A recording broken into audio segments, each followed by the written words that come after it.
crucial entrepreneurship pillar, we have assembled a premier squad of best-in-class entrepreneurs and youth innovators. They will be exploring fundamentals, the business of play, showing you the tools and techniques to turn recreation into a righteous business of societal impact. Please welcome onto the stage, in conversation with investment expert Hanan Alahmari, Upshot Preeti Shetty, Gen.G's Arnold Hur, and Jeddah's United Lina Almaeena. Assalamu alaikum wa rahmatullahi wa barakatuh. Good evening, everyone. I'm Hanan Alahmari. It's really nice to see you all here. This session is about something we don't always think about as we grow, the idea of play. Not just sports or games, but how play shapes our well-being, our community, and even our opportunities.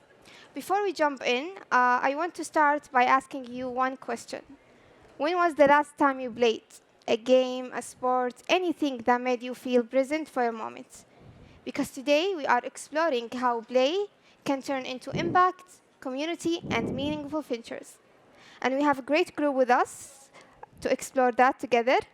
With me today, Arnold from Esports, Lina from Jeddah United, and Preeti from Upshot. Preeti, I would love to start with you.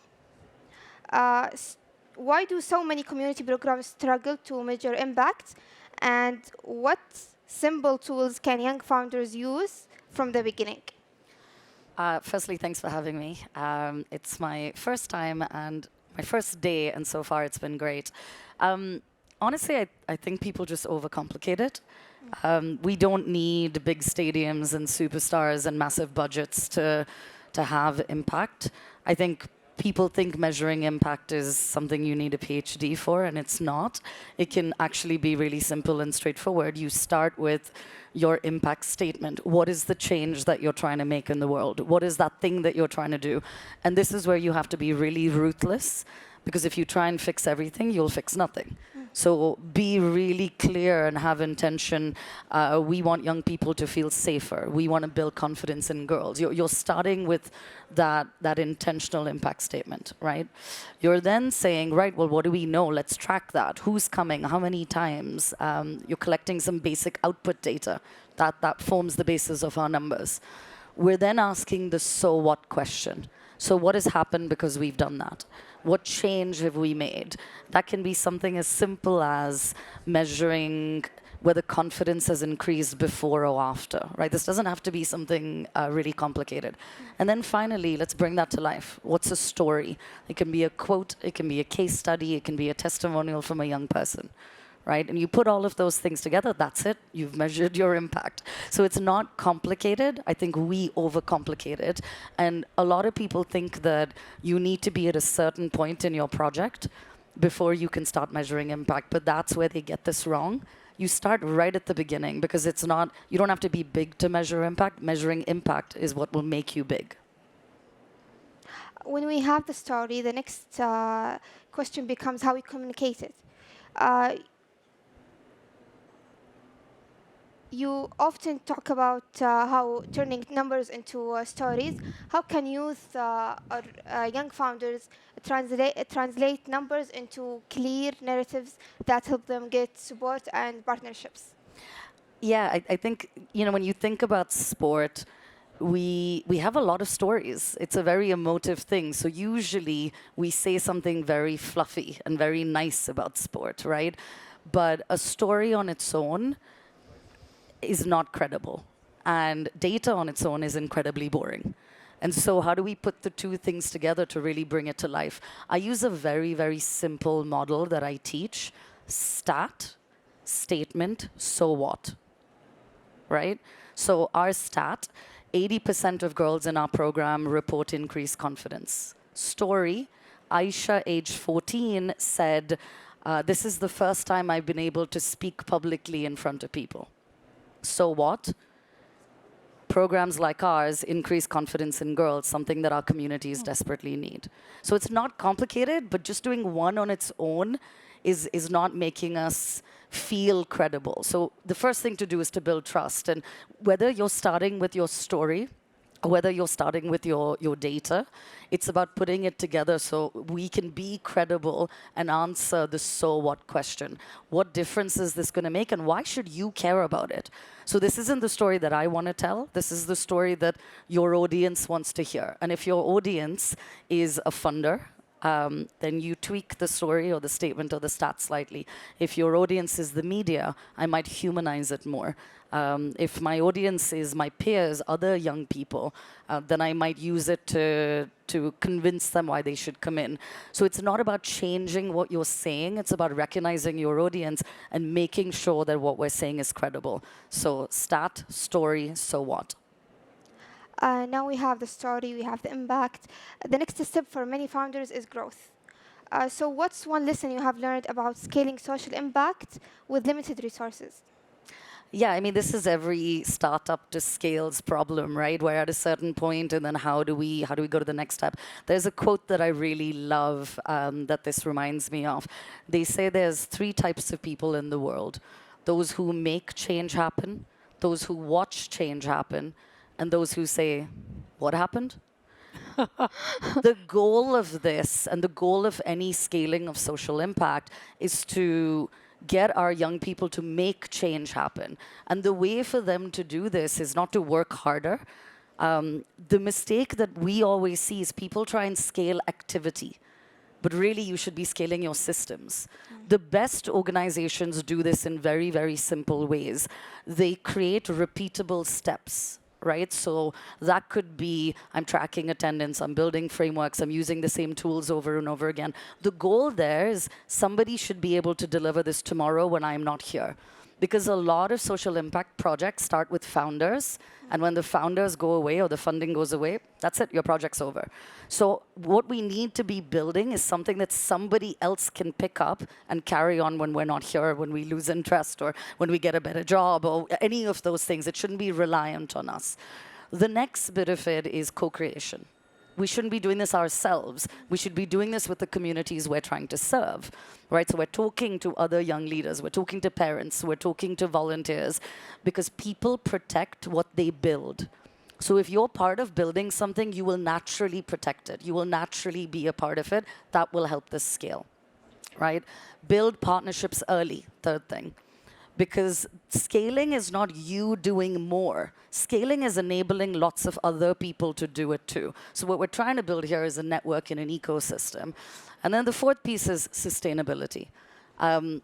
Really early on, you need to be thinking about a revenue stream, because projects that rely on funding or on grants are obviously much riskier.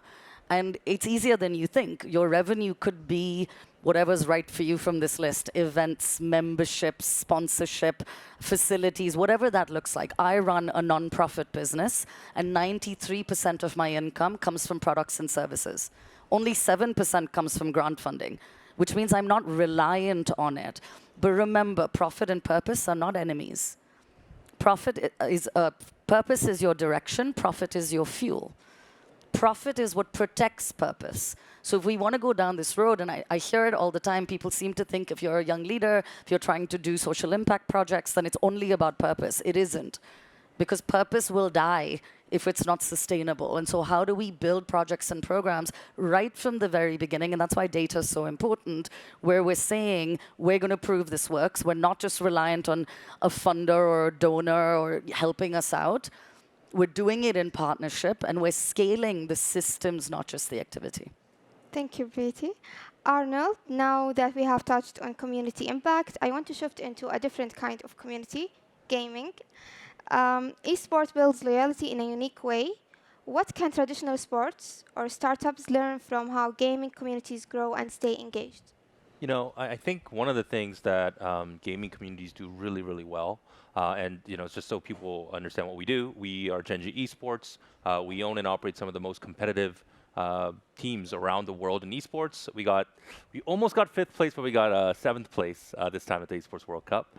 And we also run the world's largest gaming academy with over 1,000 students coming to learn how to play games after school. But also we have a full-time high school around gaming. So that's what we do. In terms of what we've learned is that gaming communities are really developed out of a 24-hour cycle. right? So one of the biggest mistakes that I see, not just in gaming, but across traditional sports, the MLB did this wrong for a long time, but you actually can see that people aren't ready to think about content as it's not about how good is that content and are you going to make F1 Drive to Survive. That's one strategy, but for most startups especially, and for smaller sports clubs, they need to be putting out short form content 2-3 times a day, right? And you need to develop, like she said, a system so that you're not destroying the life of a young social media intern, asking them to post 3 TikTok reels a day, right? But your system needs to be engineered around the idea that it's less about what your box looks like on Instagram. It's about, are you taking enough shots at bat? And at the same time, are you protecting and building your brand while you're taking on a very viral project, right? So it's very similar to like recognizing that in this attention economy, even getting awareness is almost impossible, right? So you have to try a lot of shots at bat. The algorithm is considerably changing. The other part is once you get there and once you get attention, you have to get attention for the right reasons and make sure your message and your brand is there. And so when somebody goes through that top of the funnel, that there's more to learn about your company, about yourself. And I think there is no company without the founder, the person, and people want to understand who that is. So unfortunately, you have to do these things and go to conferences and do PR because people want to engage with people.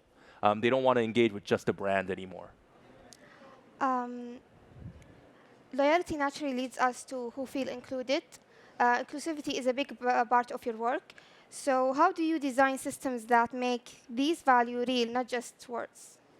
Yeah, I think the first one is we have a mission, and it's really based off this one kid we used to work with. He had a 1.7 GPA in Korea high school, and he went to high school every day, so it's really hard to get a 1.7 GPA if you're going to school every day. High school, the traditional education system just wasn't working for him. He joined our high school, graduated with a 4.0 GPA, and I just wrote his recommendation letter to UC Berkeley. So our mission statement is that play is potential. That if you can actually see how people play, you can actually see so much about what their potential has.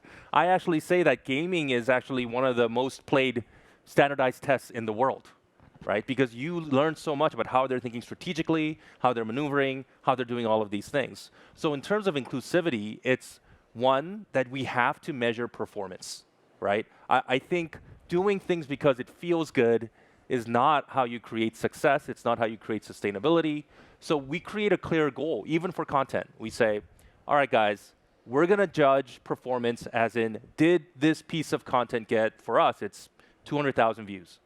That's our success goal. And we're going to have 7 at-bats for each person that comes here. And we're going to set the tone as, okay, your job is to create 7 pieces of great content this week. Everything else, that's not a priority. This is what you do.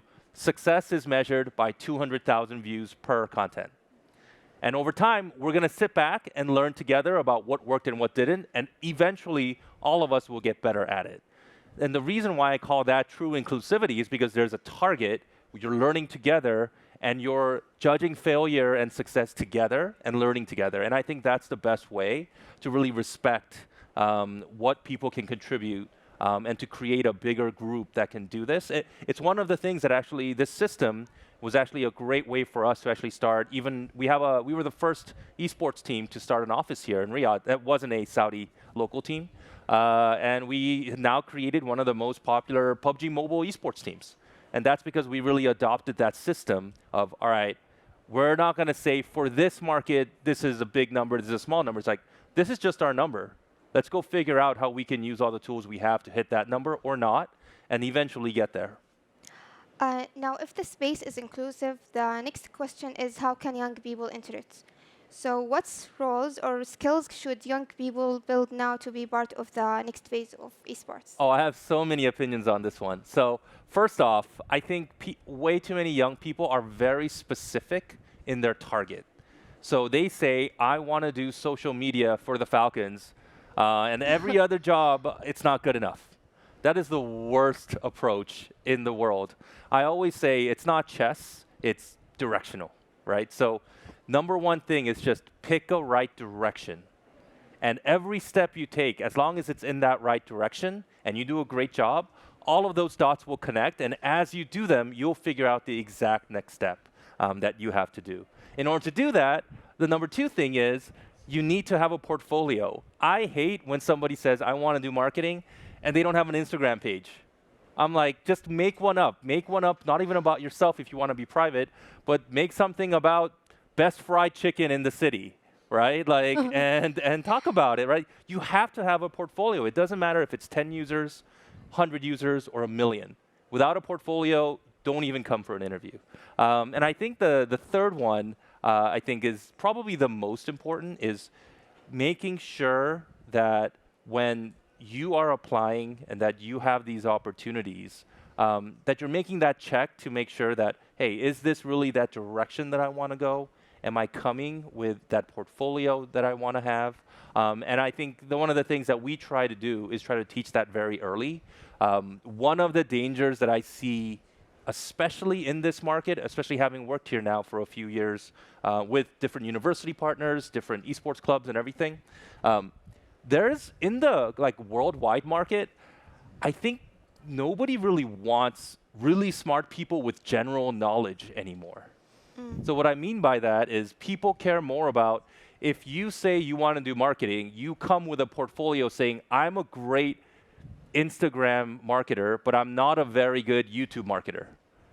I know what that person's good at, and they've already built something into their toolkit. Versus saying, I've learned Porter's 5 Forces in a general marketing course, and here's my degree about all of the things in marketing and all of the things that I can complain about. That's general knowledge is not as useful as really developed specific knowledge. And that is only best expressed in a portfolio. So that's something that I've definitely noticed, especially here, is that people get a certificate with very general knowledge, but they don't apply it to show specific knowledge. And for most companies recruiting now, that is the key difference about whether you get the interview or not. So that's, I'm sorry, I'm just like I just turned 40 and I'm like complaining about all this stuff. But I think it's something that I really, really feel passionate about, that I want to change in the education industry here. Thank you, Arnold. Before we move to our next speaker, let's watch a video together. بمناسبة 20 عاماً على تأسيس نادي جدة يونايتد، حبينا نوثق هذا الرابط. لم تكن مسيرة سهلة. نحن أكاديمية متخصصة في كرة السلة وكرة القدم على السواء للبنات وللبنين. الصحة الرياضية هي ترى حتفيدنا في شغلنا، حتفيدنا في وطننا وحتفيدنا في عيالنا. شكرا لهم وإحنا جاهزين نعمل أي مساعدة لهم يستحقون. وتعليم أهمية الرياضة نفسياً في محاربة الاكتئاب، صحياً في محاربة الأمراض كالسكري، اجتماعياً كغرس قيم التعاون، أمنياً في استثمار الطاقات وتعزيز الفكر الأمني، وسياسياً في مد جسور التواصل بين المجتمعات الدولية. استطعنا أن ندرب الآلاف من بداية ما بدأنا المشوار من شباب وبنات المملكة. والرياضة شيء إيجابي، شيء إيجابي. فاللي سوته الحمد لله جدة يونايتد أنهم وفروا بيئة يعني أولا محترمة وآمنة للأولاد، أنهم يصرفوا هذه الطاقة في شيء إيجابي.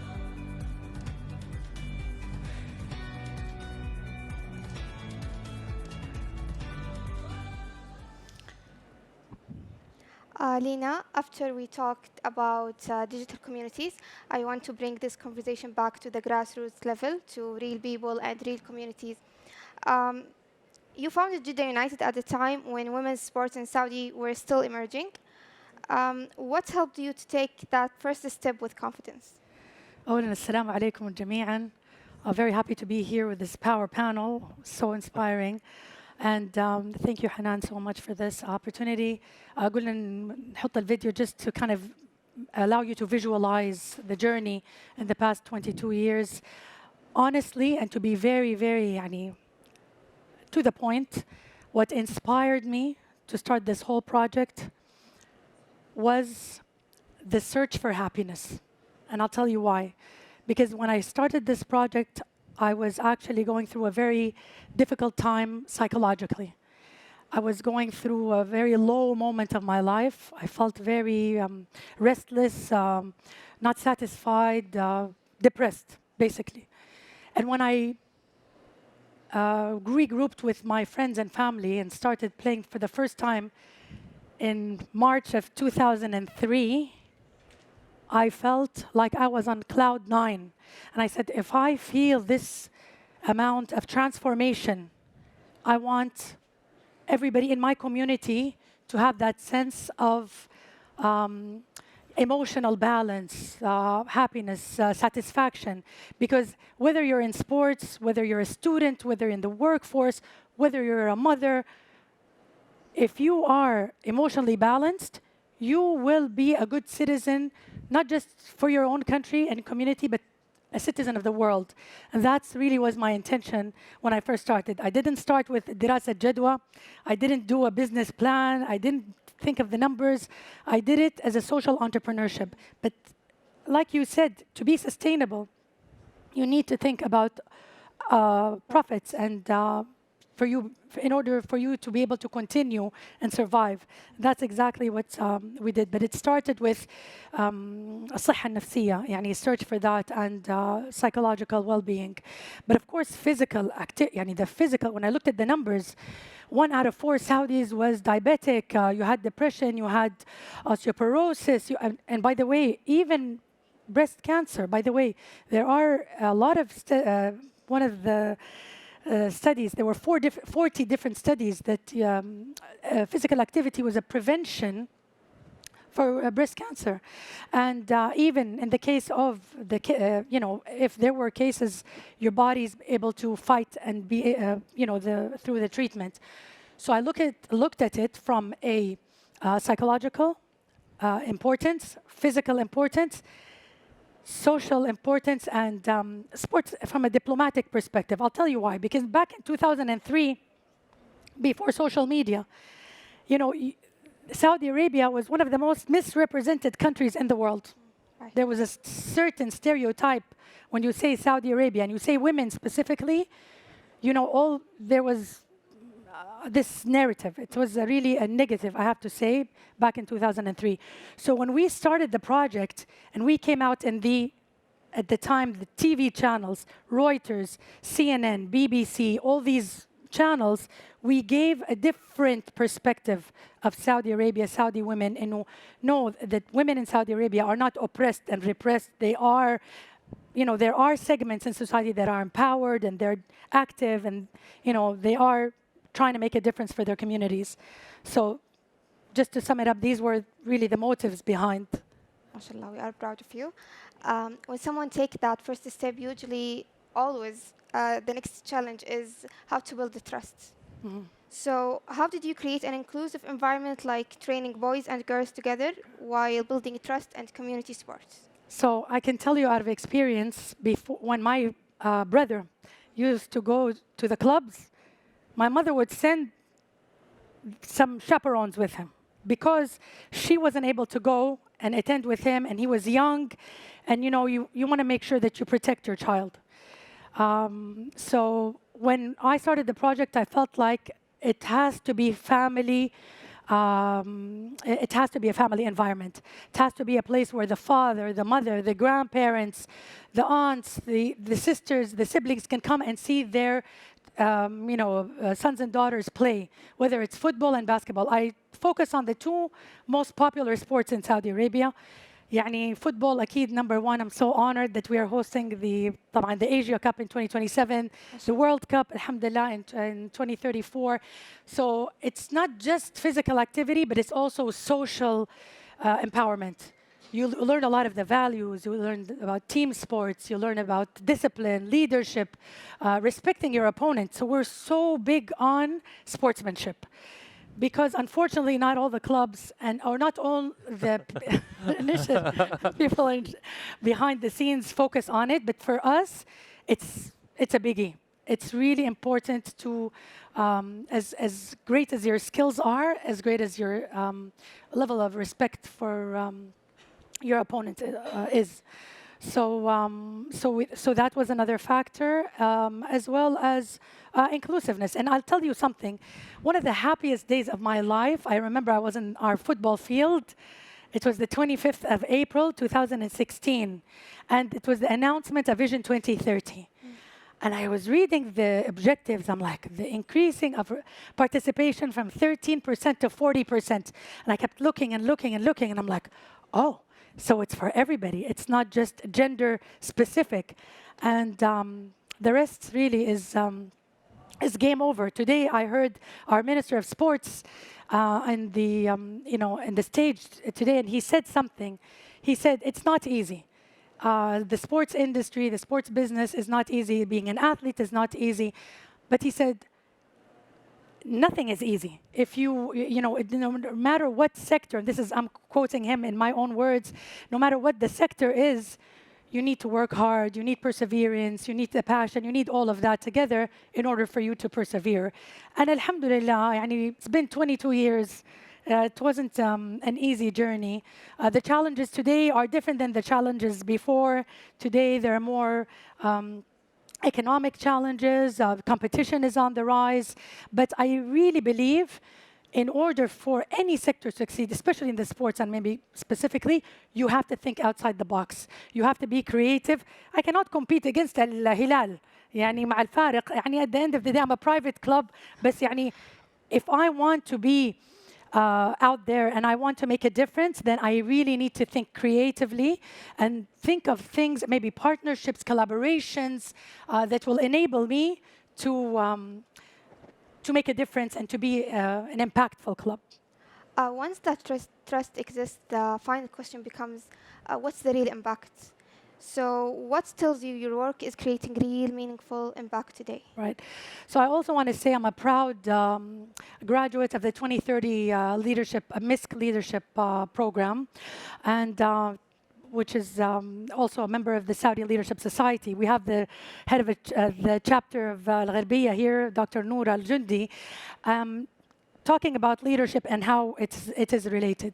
So I'm also proud that some of the members of our club today are leaders in the Kingdom of Saudi Arabia. We have, for example, especially in the Ministry of Sports, we have, I can't mention all the names because I need their permissions and for privacy reasons, but I will mention one.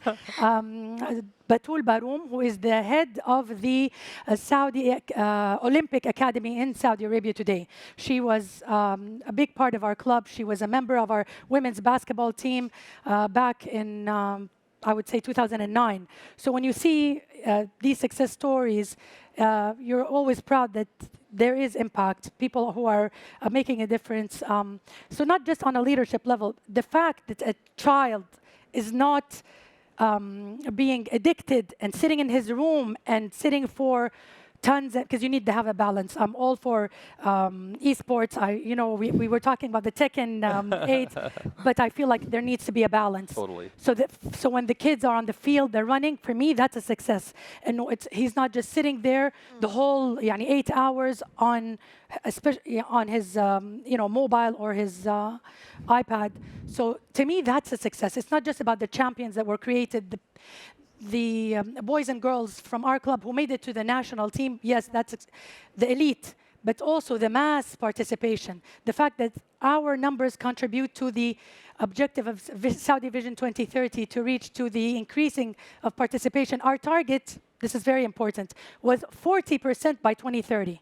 Today, as you saw in the video, we're almost up to 60%, even way before, 5 years before our target. So investing in the energy, investing in time, even when it comes to academia, kids who are in team sports are proven to be academically better than students who are, or kids who are not into team sports.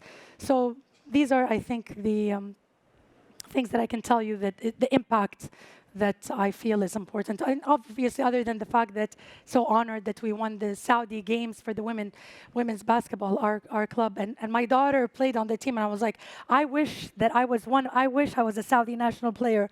I didn't make it, but alhamdulillah, my banatna, awladna are the national players. So for me, that is, alhamdulillah. Thank you, Lina. Thank you all for such an inspiring and honest conversation. And thank you to everyone here for being part of this conversation.